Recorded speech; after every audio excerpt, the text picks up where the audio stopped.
I'm here at the Getty Center in Los Angeles, California, home to some remarkable artwork. Let's take a look. This is the first painting we're looking at here at the Getty. It is known as Venus and Adonis and is painted around 1560 by the Italian artist Titian. Titian's artwork is characterized by his swift and energetic brushstrokes that convey his sense of movement. Now, in this painting, Venus is reasoning with her lover Adonis not to go on to the hunt. He, however, disagrees and is staring impassively back at her. This is characterized by the dogs, how you can see them straining at their leashes, eager to set off onto the hunt. Now, Cupid tried to work his magic on Adonis. This, however, did not go so well, as shown right here, where Cupid is asleep and his arrows are hanging uselessly in the tree.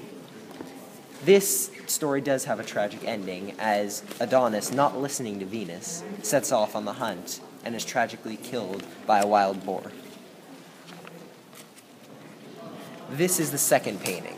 It is known as the Abduction of Europa and is painted by the Dutch artist Rembrandt. In it, it depicts the abduction of Europa by the king of the gods, Jupiter. Jupiter, entranced by Europa, princess of Tyre, turns himself into a white bull and whisks her away from her companions to a land which would eventually be known as Europe. As you can see, she did not go willingly. By the look of horror on her face and the way she digs her hands into the bull, she's very frightened by what is occurring.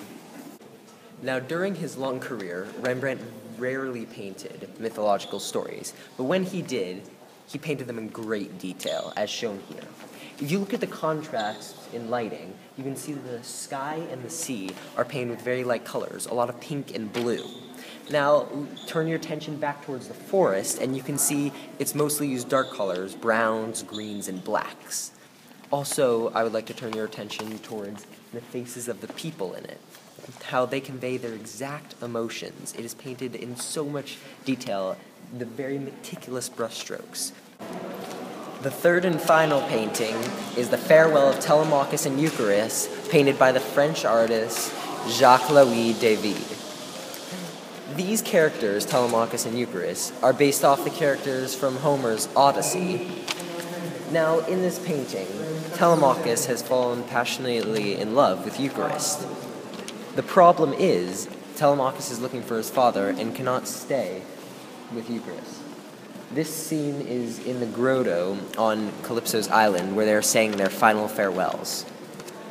Note that he is the picture of masculinity, with the spear and no expression on his face. Eucharis, on the other hand, is quite feminine in the way she clasps her lover, and as you can see, her face is very emotional. Additionally, note the vibrant hues of blue and red and the perfect curves and lines of the bodies. These traits are very typical of the neoclassical age, which is characteristic of David's later paintings. It's been a good day at the Getty. Let's all head home.